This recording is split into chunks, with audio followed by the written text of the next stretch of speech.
பாஜகவுக்கு தமிழ்நாட்டில் ஆட்சிக்கு பிடிக்கணுன்றது ஆசை இருக்கா இல்லையா? இருக்கு. விருப்பம் இருக்கா இல்லையா? அப்போ நீங்கள் தான் கோயம்புத்தூரில் கொங்கு மண்ணில் நீங்கள் தான் வந்து பாசிட்டிவாக இருக்கிறீங்க, நிறைய மக்கள் உங்களை பின்பற்றுகிறாருன்னு சொல்கிறீங்க அப்படின்னா அந்த மக்கள் கேட்குறத பண்ணிட்டு போயிடலாமே. ரொம்ப லாஜிக்கான ஒரு கொஸ்டின் தான். அது மாதிரி ஆங்கிலத்தில் ரிட்டர்ன்னு நீங்கள் சொல்கிறீங்க, அதுக்கான பொழிப்புரை என்னன்னு நான் கேட்குறேன். அப்போ அதுக்கான விளக்கமே கிடையாது இல்லை. அப்போ தான் மாநில அரசு எதிர்க்கும் போது நீங்கள் சொல்லலாம். நீங்கள் என்ன சொல்லணும்? நாங்கள் தரோம் சார், பிஜேபி கொண்டு வருது சார், மெட்ரோ நாங்கள் கொண்டு வரோம் அப்படி நீங்கள் அழிச்சுல பேசணும். அடிச்சு பேசணுமா இல்லையா? திமுக கொண்டு வராது. இப்போ எடப்பாடி பழனிசாமி என்ன பண்ணுறாரு? போய் கொடுத்தாரு, மீட்டப் நடக்கும்போது போய் கொடுக்குறாரு, கொண்டு வரணுங்கிறாரு. நாங்கள் கொண்டு வருவோம், அதிமுக ஆட்சியில் மெட்ரோ அமையும்ன்றாரு. இங்கே மெட்ரோ தேவைப்படுகிறது, மெட்ரோ இங்கே வந்து கட்டாயமாக அவசியமாக இருக்கிறது அப்படின்னு நாங்கள் சொல்லலை. அதாவது நாங்கள் இந்த சென்ஸ் என்னன்னா, நான் பிஜேபி பார்ட்டிஸ் மெம்பர்ஸ் சொல்லலை, பிஜேபி மெம்பர்ஸே சொல்கிறாங்க தேவைதாங்க அப்படின்னு. இப்போ மாநகர சிவாசி மெட்ரோ வேணாங்கிறாங்க. ஏன்னா ராகுல் காந்தி என்ன சொல்லிட்டாரு? யூ வில் நெவர் எவர் இன்ட்ரோடுத்தர்வான்னு சொல்லிட்டாருல்ல. அப்போ நம்ம முறியடிக்கணும்ல. அப்போ நீங்கள் என்ன பண்ணணும்? ஐயா நான் கட்டாயம் கொண்டு வரேன், மக்களுக்கு சொல்லணும், நான் கட்டாயம் கொண்டு வர போகிறேன், ஆனால் திமுக பாருங்க தப்பு தப்பாக அனுப்பியிருக்கிறாங்க, இதெல்லாம் சரி பண்ணி அனுப்ப சொல்லுங்கன்னு மக்களுக்கு அப்படியே புரியாமல் லெட்டர் போட வேண்டியதானே நீங்கள்? தேசிய சராசரியில் பாதி அளவுக்கு கூட தமிழ்நாட்டில் தண்டனை வழங்கப்படவில்லை. இதற்கு காரணம் இந்த வழக்கை நடத்தும் அரசு தரப்பு இதில் கவனம் செலுத்தாததும், நீதிமன்றங்களும் போதிய அளவுக்கு இதில் அக்கறை காட்டாததும் தான். ஊபியில் 65.6% தண்டனை வழங்குறாங்க, பீகாரில் 30.1% தண்டனை வழங்குறாங்க, ராஜஸ்தானில் 61.4 வழங்குறாங்க, நீங்கள் 12.2 வழங்குறீங்க. இதில் ஊபியை விட, பீகாரை விட, ராஜஸ்தானை விட தமிழ்நாடு எங்கே இருக்குது? கீழே இருக்குது. ஊபியை விட ஊப்பிக்கள் தான் சூப்பர்ன்னு நீங்களே. இப்போ ஊப்பிக்கிட்டே ஊப்பிக்கெல்லாம் என்ன பண்ண போறீங்கன்னு தெரியல. அந்த அளவுக்கு நிலைமை மாறி இருக்குது. நீங்கள் ஒரு ஸ்பீச் பார்த்துட்டு வந்தீங்களா? இப்போது கருப்பள்ளி ஸ்பீச் இல்லையா? பார்த்துருப்பீங்கன்னு நினைக்கிறேன் எனக்கு தெரிஞ்சு. அதனால் அவர் மேபி எஃபெக்ட் ஆகிருக்கு. நான் நல்லா பேசுவார். பட் விஷயம் அது கிடையாது. அவர் சீட்டுக்காக பேசுகிறாரு, நம்ம நாட்டுக்காக பேசுகிறோம். உண்மையிலே சனாதனத்தை பற்றி உதயநிதிக்கு தெரியும் நீங்கள் நம்புறீங்களா? 2011 தான் ஒரு ரிசர்வேஷனை பற்றியே தெரியும். அவர் காரை உள்ள எம்எல்ஏ சீட் வாங்கினதுக்காக எக்ஸ்ட்ரா சர்வீஸ் நிற்கிறதுக்காக கேட்டுக்கிட்டு இருக்காரு கருப்பழனியப்பன். தமிழ்நாட்டினுடைய துணை முதலமைச்சர், தமிழ்நாடு துணை முதலமைச்சரா அவர் ஆனதுதான் எனக்கு ஆச்சரியமா இருக்குங்கிறேன். 100 குழந்தைங்களை ஒருத்தன் வந்து வன்புணர்வு பண்ணுறான், அதில் 100 பேருமே பட்டியலின குழந்தைகளாக இருக்கிறாங்க, பெண் குழந்தைகளாக இருக்காங்கிறது எவ்வளோ பெரிய கொடுமை. நினச்சி பார்க்கும்போதே நமக்கு வந்து உடம்புலாம் கோவம் வரலையா?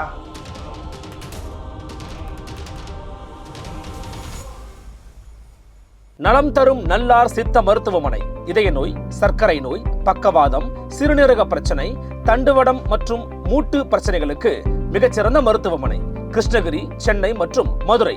தொடர்புக்கு 8807666117 மற்றும் 8807666118. நிம்மதி ப்ராப்பர்ட்டி மேனேஜ்மெண்ட். கான்டாக்ட் 7667008999. அன்னை பர்னிச்சர்ஸ், அன்னை திருமண சீர்வரிசை பொருட்கள், டிவி, ஃபிரிட்ஜ், வாஷிங் மெஷின் உள்ளிட்ட 200க்கும் மேற்பட்ட பொருட்கள் அடங்கிய திருமண சீர்வரிசை ரூபாய் 99,000 மட்டுமே. தமிழகம் முழுவதும் இலவச டோர் டெலிவரி. தொடர்புக்கு 7550014440 9345044044. ஃபோர்த் எஸ்டேட் தமிழ் நேயர்களுக்கு வணக்கம். இன்றைய நேர்காணலில் நம்மோடு இணைந்திருக்கிறார் ஊடகவியலாளர் அருள்மொழிவர்மன் அவர்கள். வணக்கம் சார். வணக்கம்.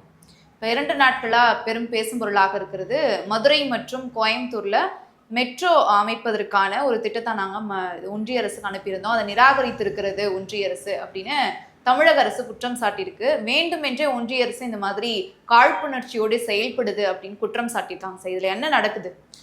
ரொம்ப ஒரு முக்கியமான ஒரு விஷயத்தை நம்ம பார்க்குறோம். என்னன்னா, இப்போது திமுக அரசுக்கு வந்து பாஜக இதெல்லாம் பண்ணலைன்னு நம்ம சொல்லி மக்கள்கிட்ட காமிச்சு அம்பலப்படுத்தினா மட்டும்தான் திமுகவுக்கு மக்கள் நம்பி ஓட்டு போடுவாங்கங்கிற ஒரு மறைமுக இடர்ச்சட்டா திமுக கிட்ட இருக்கு.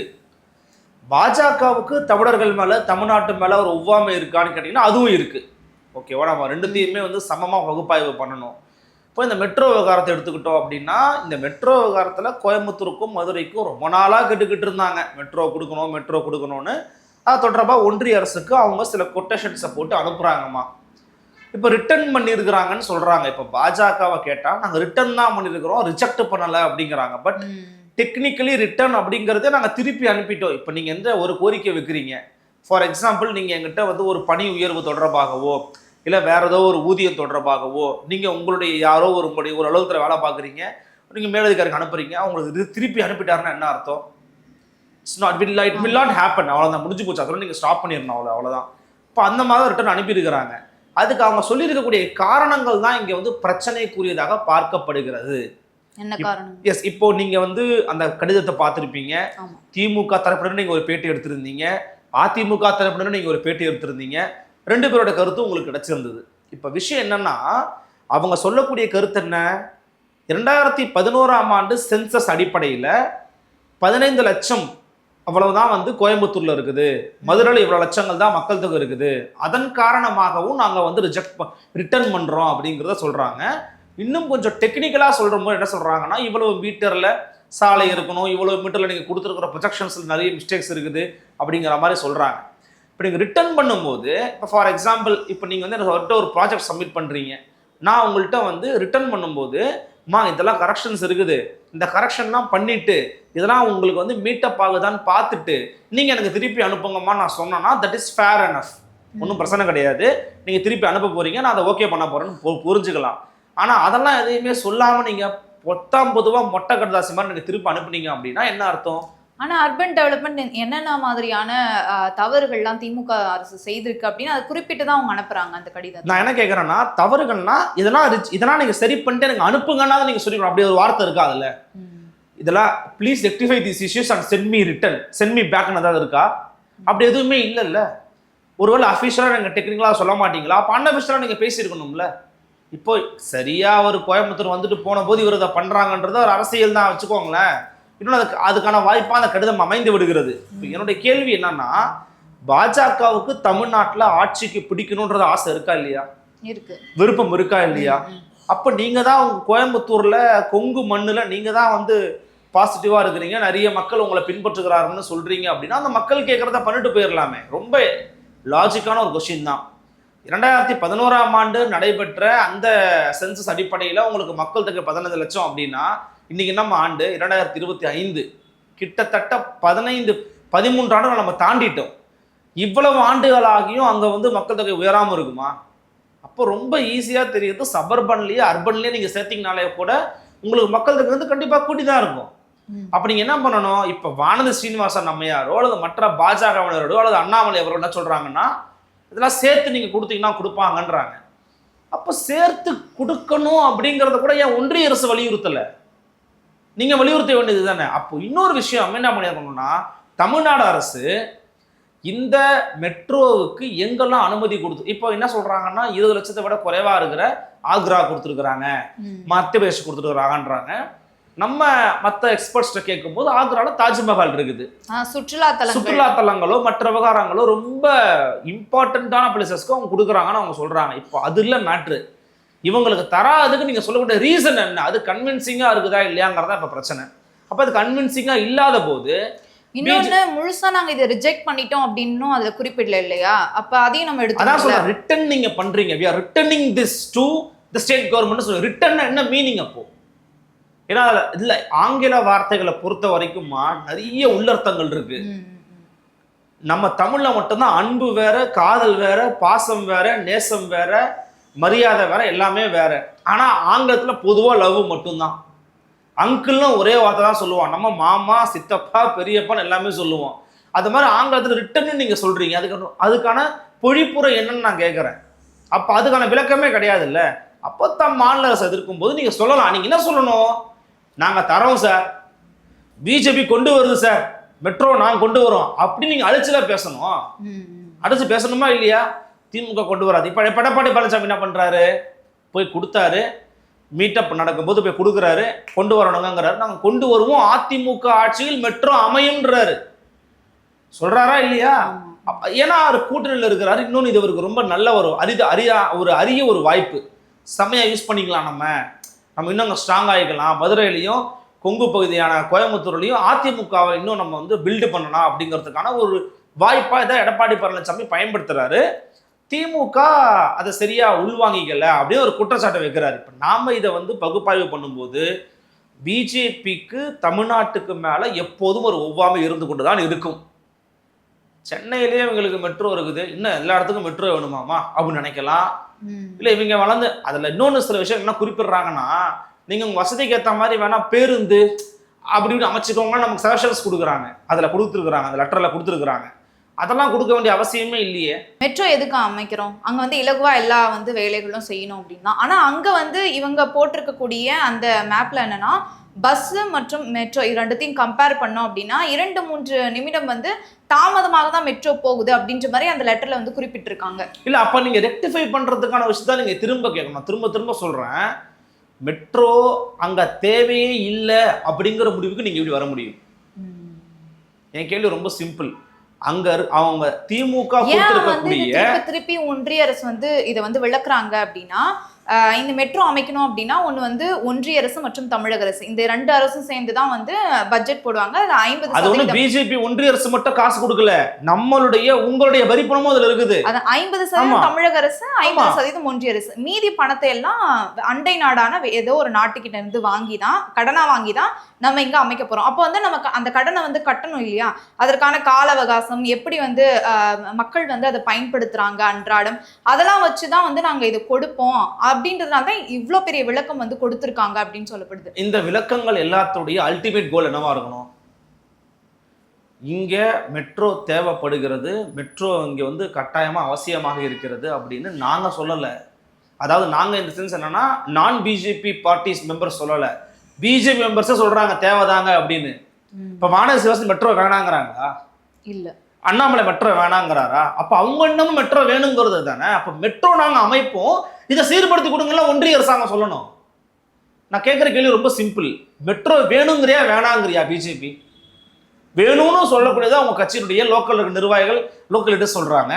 ஒன்றிய அரசு அனுப்பி இருக்கக்கூடிய கடிதத்துல மெட்ரோ நாங்க கண்டிப்பா தரோங்க, இதெல்லாம் சரி பண்ணி கொடுங்கன்னு ஒரு வார்த்தை இல்லையே. அந்த மாதிரி வார்த்தை ஏதாவது லெட்டர்ல இருக்குதா? கிடையாது. அப்புறம் எப்படி நான் வந்து உங்களை நம்ப முடியும்? அப்போ பிஜேபி கிட்ட இருக்கக்கூடிய பிரச்சனை அப்படிங்கிறது பொத்தாமதுவா விட்டுறது, நீ வளர்ந்தா என்ன வளர்க்காட்டி எனக்கு என்ன அப்படிங்கிறது. திமுக இது நல்ல ஒரு வாய்ப்பா அவங்க பயன்படுத்த நினைக்கிறாங்க. பட் ஆனால் இது அவங்களுக்கு பேக் ஃபயரா தான் ஆகும். நான் என்ன சொல்றேன்னா சண்டை போடுங்கன்றேன், ஃபைட் பண்ணுங்கங்கிறேன். இன்னொன்னு, நீங்க திமுக அரசு வந்து இந்த வாய்ப்பை வந்து பயன்படுத்துது அப்படின்னு சொல்றீங்களா? அதே மாதிரி தான் சொல்லப்படுது. என்னன்னா 2021 அவங்க ஆட்சிக்கு வரும்போது நாங்க மெட்ரோ ரயில் திட்டத்தை அமல்படுத்துவோம் கோவையிலும் மதுரையிலும் அப்படின்னு வாக்கு கொடுத்திருந்தாங்க. அதன் பிறகு 2024 தான் அதை வந்து சப்மிட்டே பண்றாங்க ஒன்றிய அரசிடம். அதனால தாமதமா வந்து அந்த மெட்ரோவுக்கு வந்து சப்மிட் பண்ணதாலையும் இந்த வச்சு நம்ம ஏதோ ஒரு லெட்டரை வந்து அனுப்புவோம், அதை வந்து அவங்க ரிஜெக்ட் பண்ணட்டும், அந்த ரிஜெக்ட் பண்ணதை வச்சு நம்ம அரசியல் பண்ணலாம், பிஜேபி இந்த மாதிரி வந்து தமிழகத்தை வந்து வஞ்சிக்கிறது அந்த மாதிரி பண்ணலாம் அப்படின்னு சொல்லிட்டு. இல்ல, ஆனா எனக்கு தெரிஞ்சுமா அந்த ப்ராஜெக்ட் ரிப்போர்ட் சப்மிட் பண்றதுக்குங்கிறது ஒரு காலக்கெடு எடுத்துக்குமே, கண்டிப்பா எடுத்துக்கும். 21 அவங்க ஆட்சிக்கு தான் வந்தாங்கனாலுமே அது கொரோனா காலகட்டம், இன்னும் நிறைய விஷயங்கள் நடந்துக்குச்சு, கஜானா காலியாக இருந்தது, பல பிரச்சனைகள் இருந்துட்டு இருக்கும்போது அதில் கவனம் செலுத்தியிருக்க முடியாது, நான் அதை ஒத்துக்கிறேன். 3 ஆண்டுங்கிறது என்னை பொறுத்த வரைக்கும் ஒரு பெரிய ஒரு நீண்ட இடைவெளியாக நான் பார்க்கல, நான் அந்த மாதிரி ஒரு பார்வையில் பார்க்கல. ஆனால் திட்டமிட்டு இந்த லெட்டர் அமைச்சு அவங்க ரிஜெக்ட் பண்ணுவாங்கிறதுக்காக வேலையை பார்ப்போம்னு நினைக்கக்கூடிய இடத்துல தமிழக அரசு இருக்க வேண்டிய அவசியமே கிடையாது. ஆக்சுவலி பார்த்தீங்கன்னா ரெசிப்ரோக்கலாக இருந்திருக்கலாம். இப்பயே அனுப்புவோம், அவங்க ஓகே பண்ணட்டும், நம்ம வாங்கி கொடுத்துட்டோன்ற பேர் எடுத்துப்போம் தான் வேணா நினைச்சிருக்கோம். ஏன்னா திமுக கொங்குல வீக்கு. இதை வந்து சரியாக அந்த லெட்டரை வந்து அனுப்பி இருக்கலாம். நான் என்ன சொல்றேன், அதான் சொல்றேன். இப்போ திமுக தமிழக அரசு இந்த மாதிரி அனுப்பி இருக்கிறாங்கல்ல, பிஜேபிக்கு நோக்கம் என்ன? நோக்கம் என்ன? தமிழ்நாட்டில் ஆட்சியை பிடிக்கணும். ஏன்னா ராகுல் காந்தி என்ன சொல்லிட்டாரு, யூ வில் நெவர் எவர் இன்ட்ரோடுத்தர்வான்னு சொல்லிட்டாருல்ல. அப்ப நம்ம முறியடிக்கணும்ல. அப்ப நீங்க என்ன பண்ணணும், ஐயா நான் கட்டாயம் கொண்டு வரேன், மக்களுக்கு சொல்லணும், நான் கட்டாயம் கொண்டு வர போறேன், ஆனா திமுக பாருங்க தப்பு அனுப்பி இருக்கிறாங்க, இதெல்லாம் சரி பண்ணி அனுப்ப சொல்லுங்கன்னு மக்களுக்கு அப்படியே புரியாம லெட்டர் போட வேண்டியதானே நீங்க? உங்க நோக்கம் என்னவா இருக்குங்கிறதா இங்க கேள்வி. அப்ப அதனாலதான் நான் சொல்றாங்கன்னா பிஜேபி இதை வச்சு அரசியல் படுத்தல அப்படின்னு விரும்பல நினைச்சுக்க வேண்டியது. இல்ல, அரசியல் படுத்தலங்கிறத தாண்டி நீ ஏன் கொடுக்க மாட்டேங்கிற கேள்வி இருக்குல்ல. அரசியல் படுத்தாதெல்லாம் ரெண்டாவது, அவங்களுக்கு வந்து தமிழ்நாடே தேவை கிடையாது, தமிழ்நாட்டுக்கு பிஜேபி தேவை கிடையாதுங்கிறதா இங்க இருக்கிற பேசிக் கான்செப்ட். அவங்க என்ன பண்றாங்கன்னா என்ன நிராகரிக்கிற உனக்கு நான் ஏன்டா கொடுக்கணும்னு நினைக்கிறாங்கன்னா எனக்கு தோணுதா இல்லையா? டிஃபால்ட்டா மக்கள் நம்மளை நிராகரிக்கிற மக்கள், அந்த மக்களுக்கு என்ன வளர்ச்சி வேண்டி கிடக்குதுன்னு நீ நினைக்கிறேன்ற சந்தேகம் எனக்கு வருது இப்ப இந்த மாதிரி நீ பண்றதுனால. அப்ப இங்க எது தெளிவுபடுத்தப்பட வேண்டியதுன்னா மெட்ரோ தேவைதாங்க என்ற ஆட்சேபணம் இல்லைங்க, இதெல்லாம் சரி பண்ணி அனுப்புங்க ஐயாவேன்னு திருப்பி அனுப்பியிருந்தீங்கன்னா உங்களுக்கு ஹேட்ஸ் ஆஃப், பிரச்சனையே கிடையாது. பட் மெட்ரோ தேவையா தேவையில்லாங்கிறத முடிவுன்னு எடுக்கல, சொல்ற சாக்கும் அந்த காரணமும் ஒரு மொக்கையான காரணமா இருக்குது. மற்ற விஷயங்களை ஒப்பிடும்போது இந்த மக்கள் தொகைங்கிறது ஒரு மொக்க காரணம். ஏன் அதிகாரிக்கு தெரியாதா எவ்வளவு லட்சம் பேர் இருப்பாங்கன்னு தெரியாதா? ஆனா ஒரு ஃபோன் போட்டு கேட்டிருக்கலாம், ஒரு மெயில் அனுப்பி கேட்டிருக்கலாம். ஏன்னா உனக்கு எனக்கு ஆஸ்திரேலியாவுக்கு நான் தமிழ்நாடு இருக்கிற தூரமா என்ன? அப்போ பல பிரச்சனைகள் அந்த சைடு இருக்குது. திமுக தமிழக அரசு இருக்குது. பட் நம்ம அதை நெக்லிஜிபிளாக தான் பார்க்க முடியும். அது ஒரு கவனக்குறைவாக இருக்கலாம், அல்லது இதில் திட்டமிட்டு அரசு பண்ண அவசியம் கிடையாது. ஆனால் இதை இவங்க இப்படி பண்ணுறதை விட ஃபைட் பண்ணணும். எங்களுக்கு தேவை புலம்பக்கூடாது. முதல்ல புலம்பாம ஃபைட் பண்ணி வாங்குற வழியை பாருங்க. அது வாங்குற வழியை பார்த்துட்டிங்கன்னா மக்கள் உங்களை பார்க்க போகிறாங்க, யாரை பார்க்க நியாயம் இருக்கு நேர்மைன்னு பார்க்க போகிறாங்க. பட் இந்த விஷயத்தை ஓவராலாக நம்ம அனலைஸ் பண்ணும்போது மெட்ரோவை வேண்டுமா வேண்டாமாங்கிற முடிவுக்கே ஒன்றிய அரசு இன்னும் வரல. உங்களுக்கு புரியுதா? இப்போ மெட்ரோ வேணும்னு கேட்கக்கூடிய அந்த குரல்கள் even from BJP also is there. அப்போ அதான் அவங்க உட்கிரகிச்சுக்கிட்டு அதை கரெக்ஷன் பண்ணி அனுப்புங்க சார், நாங்கள் திருப்பி தரோம் தான் அவங்க சொல்லணுமே தவிர அந்த வார்த்தையை பயன்படுத்தாமல் இருக்கும்போது சந்தேகம் எழத்தான் செய்யும். இப்படி தான் இதை நான் பார்க்குறேன். சரி, இந்த மெட்ரோ விவகாரத்தில் என்ன நடக்குது அப்படின்னு பொறுத்து இருந்து பார்க்கலாம். அடுத்து விசிகாவின் பொதுச் செயலாளர் ரவிக்குமார் அவர்கள் சமீபத்தில் ஒரு 2 நாட்களுக்கு முன்பாக ட்விட்டர்ல ஒரு பதிவு போடுறாரு. தலித்துகளுக்கு எதிரான வன்கொடுமைகள் அதிகரிச்சிருக்கு தமிழ்நாட்டில். இப்போ 2021 இருந்து கம்பேர் பண்ணோம் அப்படின்னா 23 வன்கொடுமைகள் அதிகரிச்சிருக்கு அப்படின்னு புள்ளி விவரத்தோட பதிவு போடுறாரு. அதை நான் கொஞ்சம் படிச்சிடுறேன். 2023க்கான தேசிய குற்ற ஆவண மைய அறிக்கையில் உள்ள அதிர்ச்சி தரும் தகவல்கள். 2023ஆம் ஆண்டுக்கான தேசிய குற்ற ஆவண மைய அறிக்கை இப்போது வெளியாகி இருக்கிறது. இந்தியா முழுவதும் பட்டியல் இனத்தவருக்கு எதிரான குற்றங்கள் எண்ணிக்கை அதிகரித்துள்ளதாக இப்ப தருகிறது. தமிழ்நாட்டில் 2023ஆம் ஆண்டில் எஸ்சி மக்களுக்கு எதிராக 1921 குற்றங்கள் நடந்துள்ளதாக தெரிகிறது. 1377 குற்றங்கள் நடந்திருக்கின்றன. அதாவது 2021 1377 குற்றங்கள் நடந்திருக்கிறதா சொல்றாரு.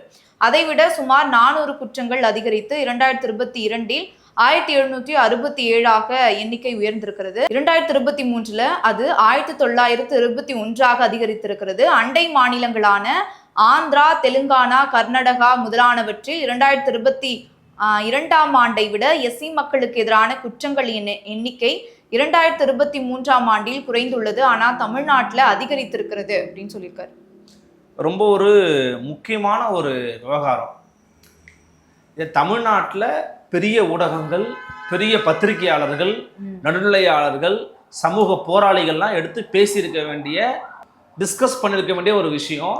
முக்கியமா என்னன்னா திமுக கூட கூட்டணி இருக்கக்கூடிய விசிகா இதை எடுத்து பேசுறாங்க. அதுவும் விசிகாவின் தலைவர் பேசல, மரியாதைக்குரிய முனைவர் அறிஞர் ரவிக்குமார் அவர்கள் இதை பேசியிருக்கிறாங்க அப்படிங்கிறத நம்ம பார்க்குறோம்.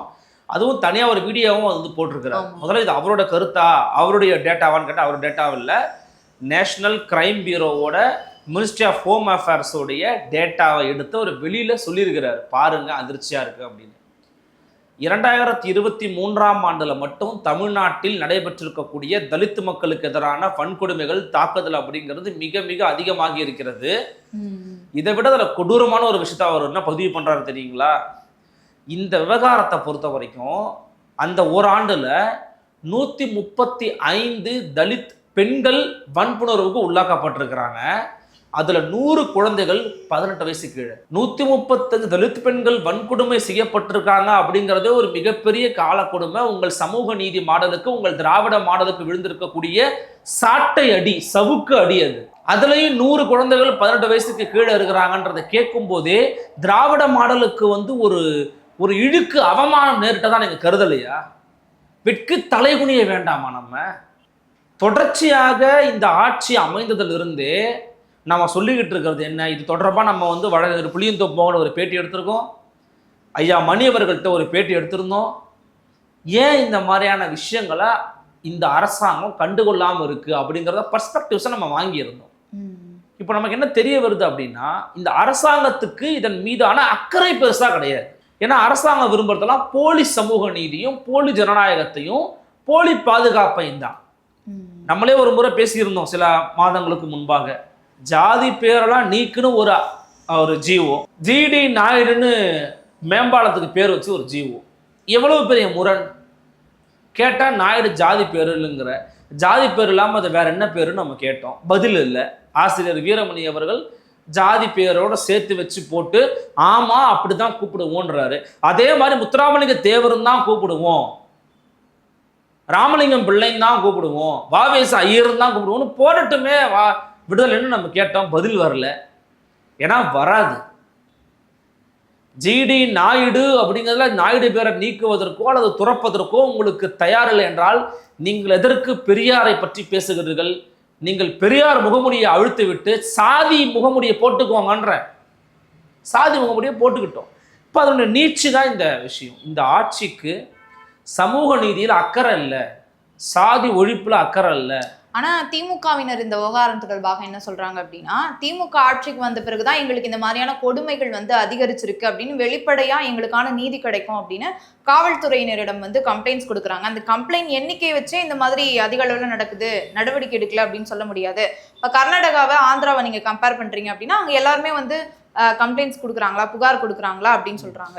ரொம்ப அருமையா ஒரு கேள்வி கேட்டீங்க. இது திமுக காரங்க தொடர்ச்சியா கேட்டுக்கிட்டு இருக்காங்க. அதாவது என்னங்க நாங்கள் தான் அவ்வளோ லிபரலாக இருக்கோம், ஸோ எங்கள்கிட்ட புகார் கொடுக்குறாங்க அப்படின்னு சொல்கிறீங்கல்ல.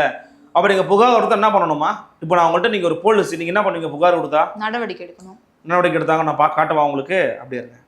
அதே என்சிஆர்பியில் அவங்க சொல்லியிருக்கிற அந்த விஷயத்தை படித்து பார்த்தீங்கன்னா சொன்னீங்கன்னா உங்களுக்கு இன்னும் பேரதிர்ச்சியாக இருக்கும். நான் சொல்கிறேன், தமிழ்நாட்டில் பட்டியல் சமூக மக்களுக்கு எதிரான வன்கொடுமை வழக்குகளில் தண்டனை அளிக்கப்படும் சதவிகிதம் மிக மிக குறைவாக இருக்கிறது. 12.2% வழக்குகளில் மட்டுமே தண்டனை அளிக்கப்பட்டுள்ளது. ஆனால் தேசிய சராசரி 31.9 இருக்கிறது. தேசிய சராசரியில் பாதி அளவுக்கு கூட தமிழ்நாட்டில் தண்டனை வழங்கப்படவில்லை. இதற்கு காரணம் இந்த வழக்கை நடத்தும் அரசு தரப்பு இதில் கவனம் செலுத்தாததும் நீதிமன்றங்களும் போதிய அளவுக்கு இதில் அக்கறை காட்டாததும் தான். ஊபியில் 65.6% தண்டனை வழங்குறாங்க, பீகாரில் 30.1% தண்டனை வழங்குறாங்க, ராஜஸ்தானில் 61.4 வழங்குறாங்க, நீங்கள் 12.2 வழங்குறீங்க. இதில் ஊபியை விட, பீகாரை விட, ராஜஸ்தானை விட தமிழ்நாடு எங்கே இருக்குது? கீழே இருக்குது. ஊபியை விட ஊப்பிக்கள் தான் சூப்பர்ன்னு நீங்களே, இப்போ ஊப்பிக்கிட்டே ஊப்பிக்கள்லாம் என்ன பண்ண போறீங்கன்னு தெரியல, அந்த அளவுக்கு நிலைமை மாறி இருக்குது. நீங்கள் கேட்டது என்ன? நாங்கள் தானேங்க வழக்கெல்லாம் பதிவு பண்ணுறதுக்கு போலீஸ்காரங்க பார்த்தீங்கன்னா எவ்வளோ சூப்பராக வழக்கு பதிவு பண்ணுறாங்கன்றீங்க. தண்டனை வாங்கி கொடுத்தியா? அதுக்கு கொஞ்சம் காலதாமதம் வாங்க, நீதி வாங்கி கொடுப்போம் அப்படின்னு நான் தான் சொல்றேனேப்பா. 12.1% நீங்க வாங்கி கொடுத்துருக்கீங்க. உங்களை விட ஊபி அதிகமா இருக்கான், உங்களை விட பீகார்ல அதிகமா வாங்கி கொடுக்குறான், உங்களை விட ராஜஸ்தான் அதிகமா வாங்கி கொடுக்குறான். நமக்கு முன்னாடி ஏதோ 2-3 மாநிலத்துல ஆணவ படுகொலைக்கு தனிச்சட்டம் வெட்டிட்டாங்க தெரியுமா? அப்போ சமூக நீதிக்கு நீ தான் முன்னோடிங்கிற, நீ தான் இந்தியாவுக்கே முன்னோடிங்கிற அப்படின்னா நீ முன்னோடியே இருக்கிற மாதிரி செயல்ல காட்ட வேணாம். நீ காட்ட மாட்ட. ஏன்னா உங்கள் கட்சியினுடைய, நம்ம ஆளுங்கட்சியினுடைய அமைச்சர் பெருமக்களே பல பேர் சாதி சங்க மாநாட்டில் போய் கலந்துக்கிறாங்க. ரெட்டியார் சங்க மாநாடா, ஐயா கே நேரு, KKSSR, பேராசிரியர் சீனிவாசன் பிஜேபியில் இருக்கிறவர், ஐயா திருச்சி வெளிச்சாமி காங்கிரஸில் இருக்கிறவர், இவங்களாம் ஒரே மாதிரியே பகிர்ந்துக்கிறாங்க. சரி, அவங்களாவது எதுவும் வெளியில் வேஷம் போடலை, வெளிப்படையாக இருந்துட்டு போகிறாங்க. நீங்கள் தானே சமூக நீதி, பெரியார் மண், அப்புறம் சாதி ஒழிப்பு அப்படிலாம் பேசுறீங்க. அப்புறம் அங்கே போய் உட்காந்துக்கிட்டு இருக்கீங்களா? என்ன அர்த்தம்? வெளிப்படையாக ஐயா பொன்முடி பேசுகிறாரு, நீ எஸ்சி தானம்மா அப்படின்னு கேட்டார். அப்புறம் ஐயா RS பாரதி நாங்கள் போட்ட பிச்சை அப்படின்னாரு. இப்படி இவர்கள் இயல்பாகவே எவர் ஒருவர் சாதி இந்துக்கள் பேசக்கூடிய சுயசாதி அரிப்பு, சுயசாதி பேச்சு என்பது தலித்துகளுக்கு எதிரானது தான். ரொம்ப சிம்பிள். ஒரு சாதி சாதி பெருமை பேசுறானா தலித்துக்கு எதிரானது தான் அது. நான் ஏன் சாதி நான் பேசிக்கிறேன் கிடையாது. அது எங்கே போய் முடியுங்கிறது எல்லாருக்கும் தெரியும். அது தப்பான ஒரு விஷயம். அப்போ நீங்கள் அதை ஊக்கப்படுத்திக்கிட்டு இருக்கீங்க. அதை பற்றி பேசுகிறவங்களை நீங்களால் தடுக்க முடியல அப்படின்னா நீங்கள் எப்படி? ஏமா வேங்க வெயில் பிரச்சனை யாருக்கு எதிராக முடிச்சாங்க, அதை பற்றி பேசணுமா? வீடியோ போட்டவங்க ஒருத்தனையும் காணோம். என்ன பண்ணிக்கிட்டு இருக்கு நீ? அப்போ மலத்தை கலந்து உனக்கு பிரச்சனை இல்லை, அந்த துர்நாற்றம் உனக்கு அடங்கி போச்சு. ஏன்னா நீ அதிலே வாழ்கிறவன். துர்நாற்றமாகவே மாறிட்டவனுக்கு அந்த துர்நாற்றம் அடிக்காது, எங்களுக்கு அடிக்குது. அப்போ அந்த பிரச்சனைக்கு தீர்வு என்ன? தொடர்ச்சியாக நடக்கக்கூடிய ஆணவ படுகொலைகளை தடுப்பதற்கு நீங்கள் போட்ட விஷயம் என்ன? கணத்துல போட்ட அவர் ஒரு குழுவில் போட்டீங்க, அவ்வளோதானே. ஆட்சிக்கு வந்த பிறகு பாதெல்லாம் அடிச்சு விட்டுருவீங்க. காற்றோடு காற்றாக கரைந்து போக போகிறத நீங்கள் பார்த்துக்கிட்டு இருங்க. கண்டிப்பாக ஒன்றும் பண்ண மாட்டாங்க. சும்மா 4 ஆசைக்கு போட்டாது அது. சமூகம் கேட்டுக்கிட்டே இருக்காரு. அந்த குழுல அமைச்சாதானே எங்க இருந்து பிரச்சனை இதுல தொடங்குது, நம்ம வேர்ல இருந்து அந்த பிரச்சனையை வந்து சரி பண்ணிடலாம் அப்படின்னு முடிவு பண்ண முடியும். அதுக்கு தானே ஒரு குழு அமைச்சிருக்காங்க. ஏன் ஆரம்பத்துல அமைக்கல? 21ல ஏன் அமைக்கல? 22ல ஏன் அமைக்கல? 23ல ஏன் அமைக்கல? 23லாம் அவங்க தெரியலையா? முதலமைச்சரே மாவட்ட ரீதியாக நடத்தப்பட வேண்டிய இந்த முக்கியமான தலித்து மக்களுக்கு ஆதரவான கூட்டங்கள் நடத்தாமல் இருந்திருக்கிறாருமா, அதையே புலிந்த மகன் பதிவு பண்றாரு. செய்ய வேண்டிய வேலையை அவங்க செய்யல அடிப்படையில். இப்போ பிரச்சனை எங்க வருதுன்னா, நான் சொன்ன மாதிரி இந்த மாதிரியான விஷயங்கள்லையும் அவங்க பண்ணாமல் இருக்கிறாங்க. இன்னொன்று, சமூக நீதி கண்காணிப்பு குழுன்னு ஒன்று போட்டீங்க. சந்திரோயா தலைமையில் ஒரு கமிட்டியெல்லாம் ஃபார்ம் பண்ணி அறிக்கையை சமர்ப்பிச்சிங்க. இப்போ குழு ஒன்று போட்டிருக்கிறீங்க. இதெல்லாம் போட்டீங்க, சரி. மூமெண்ட் என்ன கிரியேட் பண்ணீங்க? மக்கள் இயக்கத்தை கட்டினீங்களா? திருவிழாவில் போய் சாதி ஒழிப்பை பற்றி பேசினாரா உதயநிதி? பேச தெரியுமா? மரியாதைக்குரிய டெபுட்டி சிஎம் சாதி ஒழிப்பை பற்றி என்ன கருத்தை வச்சிருக்கிறாரு? அடிப்படையான ஒரு விஷயம் சாதி வந்து உருவாகிறது, அடிப்படையான விஷயம் சனாதனம் தான். அதை நாங்க ஒழிப்போம் அப்படின்னு பேசியிருக்காரு. அதுக்கு பல மாநிலங்கள்ல அவர் மீது வழக்கு. சனாதனத்தை பத்தி 1 மணி நேரம் பேசலாம். எவ்வளவு நிமிஷம் பேசினாரு? 1 நிமிஷம் பேசினாரு. இப்ப கருப்பள்ளியப்பன் என்ன சொல்லுவாருன்னா, இந்தியா முழுக்க பேசிட்டாங்க உதயநிதி பேசினதை, அப்போனா பார்த்துக்கங்க யார் அவங்களுக்கு எதிரி அப்படின்னு சீட்டுக்காக பேசிக்கிட்டு இருக்கிறாரு. நீங்க ஒரு ஸ்பீச் பார்த்துட்டு வந்தீங்களா? இப்போ கருப்பள்ளியப்பன் ஸ்பீச் இல்லையா? பார்த்துருப்பீங்கன்னு நினைக்கிறேன் தெரிஞ்சு. அதனால அவர் மேபி எஃபெக்ட் ஆயிருக்கலாம். ஆனால் நல்லா பேசுவார் அவர். பட் விஷயம் அது கிடையாது. அவர் சீட்டுக்காக பேசுறாரு, நம்ம நாட்டுக்காக பேசுறோம். உண்மையிலே சனாதனத்தை பத்தி உதயநிதிக்கு தெரியும் நீங்க நம்புறீங்களா? 2011 தான் ஒரு ரிசர்வேஷனை பத்தியே தெரியும். அவர் காரக்குள்ள எம்எல்ஏ சீட் வாங்கினதுக்காக எக்ஸ்ட்ரா சர்வீஸ் நிற்கிறதுக்காக கேட்டுக்கிட்டு இருக்காரு கருப்பழனியப்பன். தமிழ்நாட்டினுடைய துணை முதலமைச்சர், தமிழ்நாடு துணை முதலமைச்சரா அவர் ஆனதுதான் எனக்கு ஆச்சரியமா இருக்குங்கிறேன். உண்மையிலேயே ஆச்சரியமா இருக்குது. பேப்பர் பார்த்து தான் படிக்கிறாரு, எழுதி வச்சு தான் படிக்கிறாரு. 15 பேர் தேவை அவர் மனப்பாடம் பண்றதுக்கு. ப்ராம்ப்ட் வச்சு தான் பேசுறாருன்றாங்க. பிரச்சனை என்ன தெரியுமா? இவருக்கு அந்த எண்ணம் தலைமையில் இருக்கிறவங்களுக்கு இருந்திருந்தா ரூட்ல அதை செயல்படுத்துறதுக்கு ஒரு அமைப்பை கட்டியிருப்பேன். இப்போ சண்முகத்துக்கு அந்த எண்ணம் இருக்கு, கம்யூனிஸ்டுக்கு அந்த எண்ணம் இருக்கு. தீண்டாமை ஒழிப்பு முன்னணி ஒரு அமைப்பை கட்டி இன்னைக்கு 145வது திருமணமா சிபிஎம் ஆஃபீஸில் நடக்குது. சாதி மறுப்பு திருமணம், காதல் திருமணம், சத திருமணம் பண்றவன் நேரம் சிபிஎம் ஆஃபீஸ் தான் வரான். ஏன் வரான்? நம்பிக்கை ஒளி பிறக்கிறது அங்கதான். இங்க வந்தா பாதுகாப்பு இருக்கும், இங்க வந்தா உண்மையா நமக்கு ஹெல்ப் பண்ணுவாங்கன்னு நினைக்கிறான், வரான். இங்க கேஸ்டிஸ்ட் இருக்க மாட்டான், இங்க சாதியவாதி இருக்க மாட்டான், மதவாதி இருக்க மாட்டான், மனிதன் இருப்பான்னு சொல்லி சிபிஎம் ஆஃபீஸுக்கு வரான். ஏன் அறிவாலயத்தை நோக்கி யாரும் வரல? அவனே பிடிச்சி கொடுத்துருவான். யார் ஆண்ட சாதி, யார் ஆதிக்க சாதின்னு பார்ப்பான், பிடிச்சி கொடுத்துருவான். எடுத்துட்டு பிள்ளைய தூக்கிட்டு போயிரு அப்படின்னு. திமுக நடந்திருக்குல்ல அந்த மாதிரி. அமைப்பு கட்டாத திராவிட இயக்கத்தினுடைய கொள்கையை பரப்ப துணிவில்லாத கோழைகளால் இந்த மாதிரியான சூழல் ஏற்பட்டு அதை தாங்கி கொள்ள முடியாம அதை அப்படியே விட்டுட்டு எப்பனா போட்ட சமூகம் நம்ம வந்து காசு பார்த்தா போதும் நினைச்சதனுடைய விளைவு தான் இந்த சமூக சீர்கட்டு போயிருக்கு. 100 குழந்தைங்களை ஒருத்தன் வந்து வன்புணர்வு பண்றான். அதுல 100 பேருமே பட்டியலின குழந்தைகளா இருக்கிறாங்க, பெண் குழந்தைகளா இருக்காங்கிறது எவ்வளவு பெரிய கொடுமை. நினைச்சு பார்க்கும் போதே நமக்கு வந்து உடம்பெல்லாம் கோவம் வரலையா? அந்த கொடுமை நடந்திருக்குது 2023ஆம் ஆண்டுல மட்டுமே. என்சிஆர் சொல்றாரு தோழர் ரவிக்குமார் எம்பி அவர்கள். இந்த அரசாங்கம் ஏன் அதை கண்டுக்காம இருக்குது? இதுவே அதிமுக ஆட்சியா இருந்தா நீங்க வானத்துக்கு பூமி குதிச்சுட்டு 15 பேட்டி 20 டிபேட் போட்டு முடிச்சிருக்க மாட்டேன், போட்டு நாடாரா கிழிச்சிருக்க மாட்டேன். அப்பனா உனக்கு என்னன்னா இலக்காரமா போச்சு. எல்லா இடத்துலையும் ஏமாற்று. தூய்மை பணியாளர் இத்தனை நாளா போராடிக்கிட்டு இருக்காங்க. அவங்களுடைய கோரிக்கைக்கு செவிமடுக்க உங்களுக்கு துப்பு இல்லை. அவங்களுடைய நியாயமான ஊதிய கோரிக்கையை உங்களுக்கு கேட்பதற்கு செவி இல்லை. அதுவுமே வந்து நீங்க இந்த தலித்துகளுக்கு எதிரான ஒரு பார்வையை தான் பார்க்க முடியும். இந்த ஆட்சியாளர்கள் தங்களுடைய கொள்கைகளை போலியாக பேசி தலித்து விரோத ஆட்சியாகவே இந்த ஆட்சி நடத்திக்கிட்டு இருக்காங்கிறது மற்றும் ஒரு உதாரணம். தூய்மை பணியாளர் பிரச்சனைங்கிறது நான் அதை அப்படிதான் பார்க்குறேன். அப்போ இந்த ஆட்சி தான் பதில் சொல்லணும், திமுக தான் பதில் சொல்லணும். வாயை திறந்து ஏன் நாங்கள் இப்படி இருக்கோம், ஏன் நாங்கள் தலித்து விரோதியாக இருக்கோம், நீங்கள் தான் பதில் சொல்லணும். சொல்லுவாங்களான்னு பார்ப்போம். சொல்ல மாட்டாங்க. ஏன்னா நான் அப்படின்னு தெரியாதா, கம்முன்னு இருப்பா அப்படின்ட்டுருவாங்க. ஐயா ரவிக்குமார் அவர்களை பார்த்து அப்போ தான் சொல்ல போகிறாங்க அவங்க. அவர் தாங்க முதல்ல வந்து எவ்வளோ கோயில் தமிழ்நாட்டில் மூடி இருக்கு டேட்டாலாம் அவர் தாங்க வெளியிட்டார். ரவிக்குமார் தான் வெளியிட்டார். இவங்களை பற்றின அக்கறை கிடையாதுமா. இவங்க வந்து இன்னுமே மோசமான சூழலை மாற்ற போகிறாங்க. என்ன ஆகுதுன்னு பார்க்கலாம். ஆனா இவ்வளவு புள்ளி விவரத்தோட அடுக்குறாரு ரவிக்குமார் அவர்கள். ஆனா கூட்டணி கட்சியில இருக்கக்கூடிய விசிக திமுகவிடம் அவ்வளவு அழுத்தம் தரலையே, புள்ளி விவரத்தோட வெளியிட்டாரு, அதோட நிறுத்திக்கிறாரு இல்லையா? இதை நான் ரெண்டாக பார்க்குறேன். திமுகவை நம்ம ஏன் இன்னைக்கு கொஸ்டின் பண்ணுறோன்னா, they are the ruling party. DMK மட்டும் நான் குறை சொல்ல மாட்டேன், சொசைட்டியால் சமூக பிரச்சனை தான் இது. ஆனால் திமுக கூடுதல் பொறுப்பு இருக்குது. ஏன்னா you are the ruling party of Tamil Nadu today. And உன் ஆட்சியில் தான் நடந்திருக்குது. 2023 அதிகமாக நடந்திருக்குது போது நீ என்ன பண்ணன்னு நான் கேட்கவும் இவ்வளோ நேரம் கொஸ்டின் பண்ணேன். கூட்டணி கட்சியாக இருக்கிறாங்க, இடுத்துறைப்பு செய்யணும்.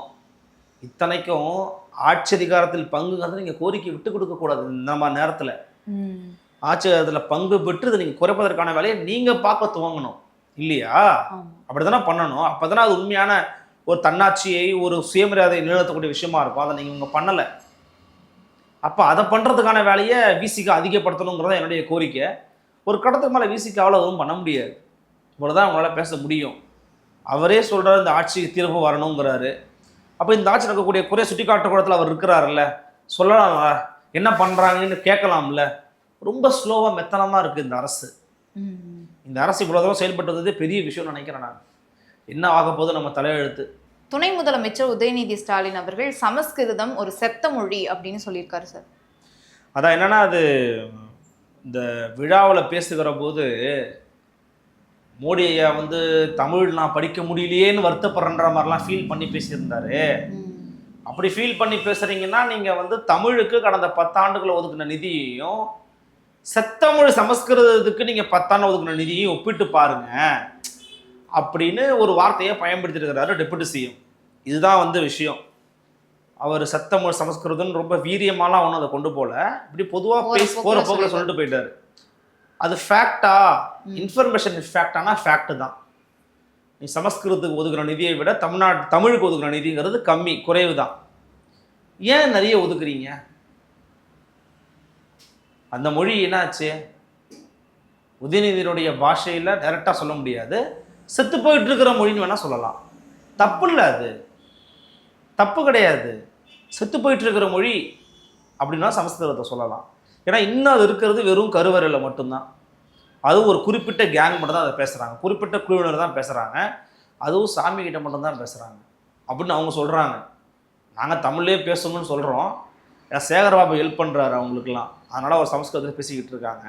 நம்ம தமிழில் பேச சொல்கிறோம், பேச மாட்டேங்கிறாங்க அவங்க. இப்போ பிரச்சனை என்னென்னா, ஒரு குறிப்பிட்ட குழுவினர் மட்டுமே ரொம்ப கம்மியான மக்கள் பேசுகிறாங்களே, அதுக்கு ஒரு செலவிடுறீங்களே, தமிழுக்கு ஏன் செலவிட மாட்டேங்கிறீங்கன்னா உதயநிதியோட கேள்வி. நீங்கள் அதை அப்படி தான் பார்க்கணும்.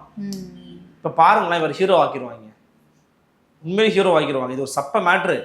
இதை பல காலமாக பல பேர் சொல்லிட்டாங்க, இது ஹீரோ ஆக்கிடுவாங்க இவரை. பிஜேபி உதயநிதியை வளர்க்கும், உதயநிதி பிஜேபியை வளர்ப்பார். 2 பேரும் வாங்க, நீங்கள் வளர்த்து நான் உங்களை வளர்த்து விட்றேன் அப்படிங்கிற மாதிரி. சமஸ்கிருதம் செத்துக்கொண்டு இருக்கும் மொழி, கிட்டத்தட்ட இட்ஸ் டெட்டு தான், கிட்டத்தட்ட. ஏன்னா நீங்கள் ஒரு மொழி உயிர் போடுற எப்படி சொல்லுவீங்க? நீங்கள் சொல்லுங்கள், ஒரு மொழி உயிர் போடுற என்ன அர்த்தம்?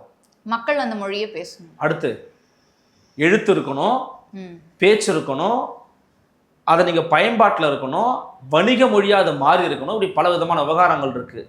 இன்னைக்கு தமிழ் அப்படி மாறி இருக்கிறதா இல்லையா? இருக்கு. பேச்சு மொழி, எழுத்து மொழி, பண்பாட்டு மொழி, வழிபாட்டு மொழி, வழக்காட்டு மொழி, வணிக மொழி, இணைய மொழி, ஊடக மொழின்னு எல்லாமா மாறிடுச்சு. தமிழ் வியாபித்து இருக்குது. பாரதி சொன்ன மாதிரி தமிழை எவனாலே அழிக்க முடியாது.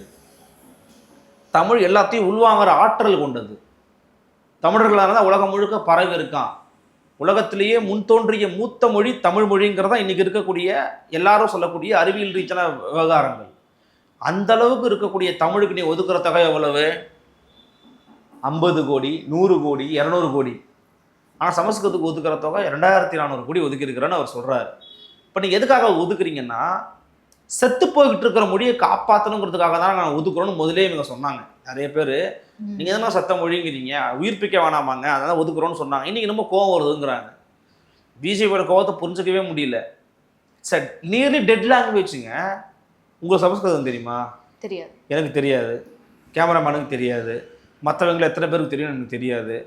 கோயிலில் மட்டும் அந்த ஐயர் ஐயா மட்டும்தான் அது ஒரு சமஸ்கிருதத்தில், அதுவும் அவரது ஒரு ஸ்லோகம் தான் தெரியும், அதுக்கு மேலே அவருக்கும் தெரியாது. அந்த உண்மையை நம்ம பேசியாகும். அவர் என்ன சமஸ்கிருதத்தை வீட்டில் பேசிக்கிட்டு இருக்க போகிறாரு? சுராமன்னம் சசிவரணம்னா பேசிக்கிட்டு இருப்பார் வீட்டில், அப்படிலாம் இல்லைல்ல. அவரும் தாராளமாக தமிழில் தான் பேசி ஆகணும், வேறு வழி கிடையாது. அவங்க இயற்கையான மொழியை அவங்க மறந்துட்டாங்க. இப்போ பிரச்சனை என்னன்னா, இதை சொன்னதுக்கு இவங்களாம் இவ்வளோ கோபம் வருது ஏன்னு எனக்கு தெரியல. இது கோபம் வேண்டிய அவசியமே கிடையாது. ஆமாம் அப்படி தான் கொடுப்போன்னு சொல்லிட்டு அதானே உங்கள் என்ன உங்கள் குணம் அதுதானே. ஒரு போகிற போகிற நம்ம சொல்லிட்டாரு. அதை இதேச்சா சொல்லியிருப்பாரு, அவரும் பிளான் தான் சொல்லியிருக்க மாட்டார். ஆனால் ஒன்று இருக்குது இவங்களுக்குள்ள, அதை நான் முன்ன சொன்ன ஒரு உடன்படிக்கை ஒன்று இருக்குது. ஏங்க கொசு டெங்கு வந்து அழிக்கிற மாதிரி அழிக்கணுங்க சனாதன தண்ணி, இதெல்லாம் ஒரு பேச்சாங்க. இதுக்கு ஃபயர் விட்டுக்கிட்டு இருக்கானா யாருங்க அவங்க? கால கொடுமை. அப்போது இந்த விஷயத்த நான் ஆதரிக்கான்னு கேட்டிங்கன்னா, கருத்து உண்மைதான், யார் இல்லைன்னது. சமஸ்கிருதம் கிட்டத்தட்ட செத்து போன ஒரு மொழி தான் கிட்டத்தட்ட, யார் இல்லைன்னு மறுக்க முடியும் நம்ம. ஏன்னா அதுக்கு டேட்டா நமக்கு லைவாக நம்ம பார்க்குறோம்ல, அப்போ அப்படி தான் சொல்ல முடியும். பட் அதுக்கு இவ்வளோ எதிர்ப்புங்க தான் ரொம்ப அனாவசியமானது. தமிழுக்கு நிகராக ஒதுக்குறோன்னு சொல்லு, வாயை திறந்து தமிழுக்கு நாங்கள் பண்ணுறோன்னு சொல்லு. உதயநிதியை ஸ்கோர் பண்ணுறதுக்கு பிஜேபி வேலை பார்க்குது, பிஜேபி தூக்கி கொடுத்து உதயநிதி வேலை பார்க்குறாரு, அவ்வளோதான் நான் பார்க்குறேன். அடுத்து சேலத்தில் திமுக நிர்வாகி சுட்டு கொலை செய்யப்பட்டிருக்காரு. இது தொடர்பாக அன்புமணி அவர்களும் ட்விட்டரில் ஒரு பதிவு போட்டிருக்காரு சார். இல்லை ரொம்ப ஆச்சரியமாக இருக்குமா. நம்ம வந்து அடிக்கடி நீங்கள் கூட சொல்லுவீங்க என்னென்னா, ஒரு நாளைக்கு 2 நாளைக்கு நீங்கள் ஒரு தடவை சட்டம் ஒழுங்கு பிரச்சனை டிஸ்கஷனில் வந்துக்கிட்டே இருக்காங்கன்னு சொல்லுவீங்க. நானும் யோசிப்பேன், ஆமாம் வந்துக்கிட்டே இருக்குன்னு. அப்புறம் தான் யோசிச்சது, இது தொடர்ச்சியான ஒரு தொடர் கதையாக இருக்குது. இப்போ எங்கேயாச்சும் இப்போது டெய்லி நடக்கும் தான். நான் வந்து எந்த ஆட்சியுமே புனிதமான ஆட்சியெலாம் நான் குறிப்பிட விரும்பல. ஆனால் இந்த ஆட்சியில் பாருங்கள், திமுக நிர்வாகி, சேலத்தில் இருக்கிற ஒரு திமுக நிர்வாகி துப்பாக்கியால் படுகொலை செய்யப்பட்டிருக்கு, துப்பாக்கியால். அப்போ தமிழ்நாட்டில் பல இடங்களில் குறிப்பாக கள்ள துப்பாக்கிகள் விற்பனையில் இருக்குது. 5000 ரூபா கொடுத்தா நீங்கள் துப்பாக்கி வாங்கிடலாமா? 5000 ரூபா போதும் கள்ள துப்பாக்கி வாங்குறது. சுட்டு கொலை பண்ணிட்டு போயிட்டே இருக்கான். அப்போ இந்த அளவுக்கு யார் விட்டது? காவல்துறை என்ன பண்ணுது? உளவுத்துறை என்ன பண்ணுது? துப்பாக்கி எங்கெல்லாம் புழங்கணும்னு நீங்கள் பார்க்க மாட்டீங்களா? முதல்ல அருவாளால் வெட்டினா, அப்புறம் கத்தியால் குத்தனா, அப்புறம் வேற ஏதாச்சும் வகையில் கொலை பண்ணா, அப்புறம் ஓட வெட்டி கொலை பண்ணா, இப்போ துப்பாக்கியால் சுட்டு கொலை பண்ணுறான். மிக மிக மோசமான சட்டம் ஒழுங்கிற்கான ஒரு மோசமாக இருக்கிற சட்டம் ஒழுங்கிற்கான என்பதற்கான ஒரு அறிகுறி இது. துப்பாக்கி எடுத்து கொலை பண்ற அளவுக்கு தமிழ்நாட்டில் இருக்கக்கூடியவனுக்கு, அதுவும் திமுக காரனை எடுத்து கொலை பண்ற அளவுக்கு துணிவு வந்திருக்கிறது அப்படின்னா இதை என்னன்னு நீங்க சொல்லுவீங்க? காவல்துறை யாரு கீழே இருக்கு? முதலமைச்சர் கீழே தானே இருக்குது. காவல்துறையை கையில் வைத்திருக்கக்கூடிய முதலமைச்சர் அவர்கள் இது வரைக்கும் துப்பாக்கி கலாச்சாரம் குறித்து காவல்துறையிட்ட கொடுத்த அறிவுரைகள் என்ன, அல்லது வழிமுறைகள் வழிகாட்டுதல் என்ன? எதுவுமே கிடையாது. அதான் உண்மை. இது தொடர்ச்சியா நீண்டுகிட்டே இருக்குது. இப்பதான் தொடர்ச்சியா வந்து அரசையே வந்து குற்றம் சாட்டக்கூடாது இல்லையா? சமூகம் வந்து அந்த மாதிரி இருக்கு. துப்பாக்கி வாங்குறதுக்கு சமூகத்துக்கு என்ன சம்பந்தம்? சரி, துப்பாக்கி வாங்குறான்னா ஒரு சமூகத்தில் இருக்கிற வாங்கலாம், தடுக்க வேண்டியது யாருடைய கடமை? அரசாங்கத்தோட கடமை தான். நீங்கள் நம்ம எல்லாத்துக்கும் அரசாங்கத்தை சொல்லலாமான்னா, எல்லாத்துக்கும் நான் சொல்லலை. இப்போ என் பக்கத்து வீட்டில் இருக்கிறவங்க எனக்கு சண்டை, அரசாங்கம் காரணமா? அது கிடையாது. அதுக்கு அரசாங்கம் கிடையாது. அதுக்கு நானும் என் பக்கத்து வீட்டுக்காரன் தான் காரணம். ஒரு பார்க்கிங்கில் பிரச்சனை வரும், அதுக்கு நானும் என் பக்கத்து வீட்டுக்காரன் தான் காரணம். உதயநிதி ஸ்டாலின் காரணம் கிடையாது. ஆனால் சொசைட்டியாக ஒருத்தன் கையில் துப்பாக்கி சுற்றுது, ஒருத்தன் கையில் போதை இருக்குது, ஒருத்தன் கையில் கத்தி இருக்குது. படிக்க போகிற மாணவனுடைய பையுக்குள்ள, புத்தக பையுக்குள்ள கத்தியும் அருவாள் இருக்குதுன்னா அது எவ்வளவு பெரிய சமூக பிழைமா? அது சமூக பிழை. அது தார்மீக பொறுப்பு இருக்கிறது அரசாங்கம் மறுக்குது. அதே முதல்ல ரொம்ப பிழையானது. அரசாங்கம் ஒரு பக்கம் வந்து நம்ம தவறு அப்படின்னு சொன்னாலும், இப்ப வரக்கூடிய திரைப்படங்கள்ல வந்து கத்தி வச்சுக்கிறதும் இல்ல கடப்பாறை அந்த மாதிரி வச்சுக்கிறதுலாம் ஒரு ஹீரோமேட்டிக் மெட்டீரியலாக தானே காமிக்கப்படுது. தப்பு தான். இங்கே தமிழ்நாட்டில் இருக்கிற எந்த ஹீரோக்கும் முதல்ல வந்து ஒரு மனநிலை இருக்குது, சரியா சமூகத்தை காட்டிடணும்னு. எந்த ஹீரோக்குன்னே இந்த டேரக்டருக்கும் கிடையாது, ரொம்ப எக்ஸப்ஷன் சில பேர் தவிர. இப்போது நம்ம இயக்குனர் மாரி செல்வராஜ் இருக்கிறாரு, அவர் ஒரு முறை சூப்பராக சொன்னார், ஐட்டம் சாங்ஸுங்கிறது தமிழ்நாட்டில் இப்போலாம் ரொம்ப நம்ம பண்ண ஆரம்பிச்சிட்டோம். ஒரு படத்தில் ஐட்டம் சாங் வைக்கணும், இந்த படத்துக்கு யாரை கூப்பிடலாம் அப்படிலாம் யோசிக்க ஆரம்பிக்கிறோம். இது ரொம்ப தப்பாக இருக்குது, ரொம்ப தப்பாக இருக்குது. நீ ஐட்டம் சாங்குன்னு சொல்லி பண்ணுற. ஐட்டம் சாங்னா ஒரு பெண்ணை வந்து அரைக்குறை ஆடையில் ஆட விட்டு பார்க்குறது தான் ஐட்டம் சாங்கு. சுற்றி ஆண்கள் இருப்பாங்க, அது ஒருத்தவங்க மட்டும் தான் பெண்கள் இருப்பாங்க. இது ஐட்டம் சாங்னு நீ சொல்கிற. அப்படி என்ன அந்த படத்தில் நீ என்ன சொல்ல வருவ? அப்புறம் என்ன சமூகத்துக்கு நீ சொல்ல விரும்புறது என்ன? இப்படி இருக்கிற சொசைட்டியில நீ என்ன படம் எடுக்கிற? பாபநாசம்னு ஒரு படம் எடுக்கிற. அந்த பாபநாசம்ங்கிற ஒரு படத்துல நிறைய முறை சொல்லியிருக்கிறேன், திருப்பி சொல்றேன். பாபநாசம்ங்கிற படத்துல அந்த பெண் இதுக்காக போராடுவாங்க. ஒரு ஆண் வந்து தவறா படம் எடுத்துட்டான் அப்படின்னா நீங்க என்ன உண்மையிலே என்ன பண்ணணும் இருக்கணும்னா, இயற்கையா என்னை படம் எடுத்தியா உன்னை ஜெயில பிடிச்சி போடுறேன், நீ நான் போலீஸ்ட கொடுக்குறேன், திருட்டு பயல, நீ என்னை என் உடல் வந்து நீ என் உடலை காமினதுனால என் மானம் எங்கேயும் போயிட போறதில்லடா, உன்னை நான் பிடிச்சி கொடுக்குறேன்டா. முதல்ல நீ ஒரு திருட்டு சமூகத்துக்கு இழுக்குடா, நீ ஒரு கேவலமானவன்டான்னு சொல்லி போறது தான் யதார்த்தமா இருக்கணும். நீங்க அப்படிதான் அந்த சமூகத்தை மாத்தணும். ஆனா நீங்க என்ன பண்றீங்க, மாறா அதை வந்து பொத்தி பாதுகாக்கிறீங்க, வேற மாதிரி டைமென்ஷன் நீங்க கொண்டு போறீங்க. அப்ப நீங்க ஒரு இன்செக்யூரிட்டியான ஃபீல்டையே பெண்களை வச்சுக்கக்கூடிய ஒரு மனநிலையை நீங்க உருவாக்குறீங்க, அல்லது போய் விதைக்கிறீங்க அப்படின்னு பேசினாலும் மாரி செல்வராஜ். அவரை போன்ற ஆட்கள்லாம் அப்பப்போ எங்கேயாவது இருப்பாங்க. ஆனாலும் கூட மிக மோசமான திரைப்படம் வரதுக்கு தானே இருக்குது. நம்ம உதயநிதி அவர்கள் படமே அதுக்கு கிரேட் எக்ஸாம்பிளுங்க. நகைச்சுவைக்குன்னு ஒரு அளவு இருக்கு. சந்தானம்லாம் ரொம்ப அவர் காமெடியன் இல்லை, காமன் நெடியை விதைக்கக்கூடிய ஒரு மனிதராக மாறினார் நடுவில்லாம் சந்தானம். ஒரு திரைப்படத்தில் ஒரு அம்மா வந்து கேட்பாங்க, சார் நான் 5-10க்கு போகலான் இருக்கேன்னு. நல்லா தானமா இருக்கு, 1500க்கு பயனுவார். கேவலமாக பேசுனார் சந்தானம். பயங்கரமான எதிர்ப்பு வந்த பிறகு அந்த சீனை கட் பண்ணிட்டாங்க. கட் பண்ணி திருப்பி அந்த காட்சி வந்துச்சு, சார் 5-10க்கு போகலான் இருக்கேன்னு. வாமா, உன்னால் தான் இவ்வளோ பெரிய பிரச்சனை, நீ எத்தனை மணிக்கு வேணா போமான்னாரு. என்னன்னா அவரால் அந்த பிரச்சனையை ஃபேஸ் பண்ணி அதை கட் பண்ணிட்டாங்களே அப்படின்னு ஒரு இது. நீ திரைப்படம் என்ன வேணா பேசிருவியா? உதயநிதி அவர்களை எடுத்த அந்த சந்தானம் நடித்த திரைப்படத்தில் பாருங்க, ஒரு பெண்ணை காட்டுவாங்க, அப்படி அந்த பொண்ணை முகத்தை பார்க்கும்போது வாந்தி எடுப்பானா, அப்புறம் அமைதியாக இருப்பான், அப்புறம் வாந்தி எடுப்பானா. அப்போ என்னன்னா இந்த மாதிரியான இந்த புத்தியை வந்து விதைச்சது சினிமா தான், நான் ஒத்துக்கிறேன், மாற்றுக்கிறதே கிடையாது. சினிமாவை தாண்டி சினிமாவை விட பெரிய ஆயுதமா ஆட்சி. சினிமாவையும் யூ கேன் கண்ட்ரோல். அந்த அளவுக்கு பெரிய சக்தி. திரை ஆயுதத்தை விட உங்கள்கிட்ட இருக்கிற அந்த ஆயுதம் தான் பெருசு. அதை வச்சு நீங்க பண்ண முடியும்ல, சொசைட்டியை மாற்ற முடியும்ல. அதை நீங்க பண்ணல. துப்பாக்கியை கையில் எடுக்கிறான், அருவாளை கையில் எடுக்கிறான், கத்தியை கையில் எடுக்கிறான், கஞ்சாவை கையில் எடுக்கிறான், போதையை கையில் எடுக்கிறான். அது யாருடைய தப்பு? ஒரு காவல்துறை கூட தெரியாத எங்க துப்பாக்கி எங்க வச்சிருக்கிறான், எவன் கள்ள துப்பாக்கி வைக்கிறான், எவன் கஞ்சா அடிக்கிறான், எவன் போதை வைக்கிறான்னு தெரியாது. பொய் தானே நீங்க பேசுறதெல்லாம். இப்போ இவங்களுக்கு தெரியும், தெரிஞ்சு இவங்க சரி செய்ய தயார் கிடையாது. ஏன்னா இந்த சமூக சீர் அழியட்டும்னு நினைக்கிறான். குடி, கஞ்சாவை குடி, போதைக்கு அடிமையாகிப்போ, என்ன வேணா பண்ணு, நான் ஆட்சியில் இருக்கணும், அதிகாரத்தில் இருக்கணும், பணத்தை பார்க்கணும், அவ்வளவுதான்.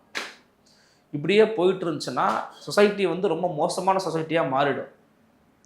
ஒரு குற்ற சமூகமாக மாறிடும் இந்த சமூகமே. இது பேராபத்தை கொண்டு போய் நீ விட்டுரும். ஆண்கள் பெண்கள் அப்படின்னு எந்த விதமான பேதமும் இல்லாமல் எல்லாரும் குடிக்கிறத ரொம்ப நார்மலைஸ் பண்ண ஆரம்பிப்பான், போதையை நார்மலைஸ் பண்ண ஆரம்பிப்பான். இப்பவே ஆரம்பிச்சுட்டா பாதி பேர். இதை நம்ம விடக்கூடாது. ஒவ்வொரு காலத்துலேயுமே அநீதி எதிர்த்து போராடுறவ எண்ணிக்கை வேணால் குறைவாக இருக்கலாம், ஆனால் அவனுடைய குரல் காலகாலத்துக்கு ஒலிக்கும், அதனால் அவன் ஜெயிப்பான். ஆனால் நம்ம சொல்ல வேண்டியதை நம்ம சொல்லாமல் இருக்கவே கூடாது. நம்ம தொடர்ச்சியாக சொல்லிக்கிட்டே இருக்கணும், நம்ம ஸ்டாப் பண்ணவே கூடாது, சொல்லிக்கிட்டே இருக்கணும். ஒரு நாள் அது கண்டிப்பாக ஜெயிக்கும் நான் நம்புகிறேன். அரசாங்கத்துக்கு நம்ம சொல்ல வேண்டியது ஒன்று தான், சட்டம் ஒழுங்குலையும் பெண்கள் பாதுகாப்புலையும் கல்வியில் இருக்கக்கூடிய மாணவர்கள் பாதுகாப்பையும் நீங்கள் வந்து சரி பண்ணலை அப்படின்னா வருங்கால சமூகம் குற்ற சமூகமாக மாறும். அதனால தான் உங்களுக்கு அதிகமாக பொறுப்பு இருக்குன்னு நம்ம சொல்கிறோம். அப்போ அந்த பொறுப்பை தட்டி கழிக்காதீங்க, சரியாக வேலை பாருங்கிறத நம்ம கருத்து. சரி, அரசாங்கம் என்ன நடவடிக்கை எடுக்குது அப்படின்றத பார்க்கலாம் சார். நன்றி, வணக்கம். நன்றிம்மா.